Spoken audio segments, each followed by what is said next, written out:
To my mind, is the only place that really is about women. Okay, Women's Therapy Center is about heart. It's about collaboration, community, connection, and a sanctuary. And I think sanctuaries, I've come to the realization, is not always a place of solace.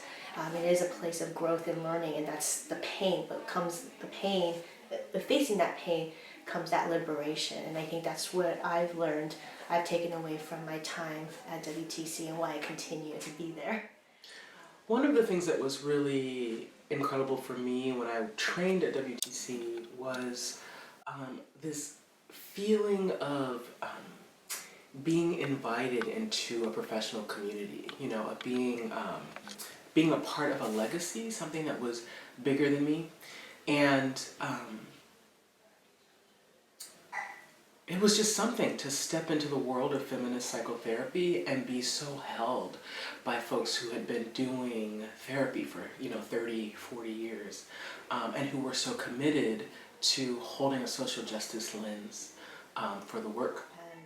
That willingness and the bravery to be vulnerable and to be open about discussing the most difficult subjects that people may not want to talk about, like racism, classism, privilege, body, fat phobia, transphobia, homophobia. So all of those things are the steps that WTC have taken in order to open it up. The thing that comes up is it's a chosen family. It's become a chosen family. What drawn all of us into it is, I think it goes back to that essence, which is the heart and the spirit that keeps this going, this place going. Yeah. So, in my cohort, we learn to speak honestly, no matter what the topic is.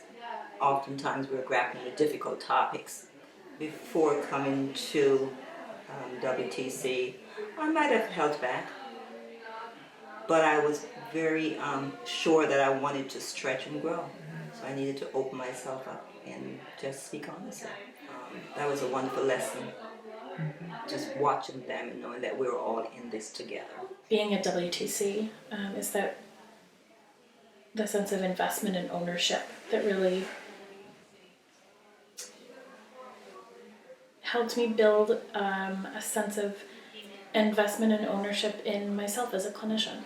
So it really offers us a place to allow ourselves to be vulnerable while learning and developing the sense of community, and knowing that the faculty was our backbones, our support, and they were always available.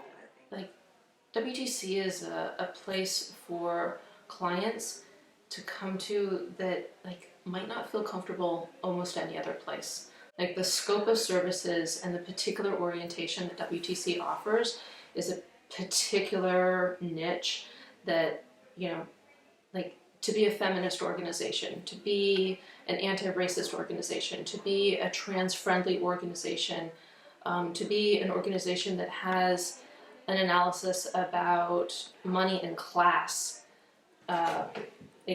There are not so many places that people could come and receive the lenses of care that WTC provides. So critical on a client level. WTC started out as two women wanting to find a sacred space, really, for women to be with each other as they were learning and growing in the way that they had to understand what it meant to be affected by sexism, what it meant to be able to empower other women in a women-only space. And then as WTC went on, they realized that that kind of activity had to be expanded. It wasn't only about sexism, it then became about racism, and it became about the dissolution of the gender binary. It started to really try and think in ways which allowed people to be all of themselves and not to be so constricted by, for example, the dominant culture. And that expansion has both left itself open to, some kinds of criticism of, I don't want to deal with these things and I only want to learn therapy. But in my mind, what WTC did was, as it grew, is that it asked everybody to be the fullest human beings that they could be, as well as being a force for what I consider real positive change in the world.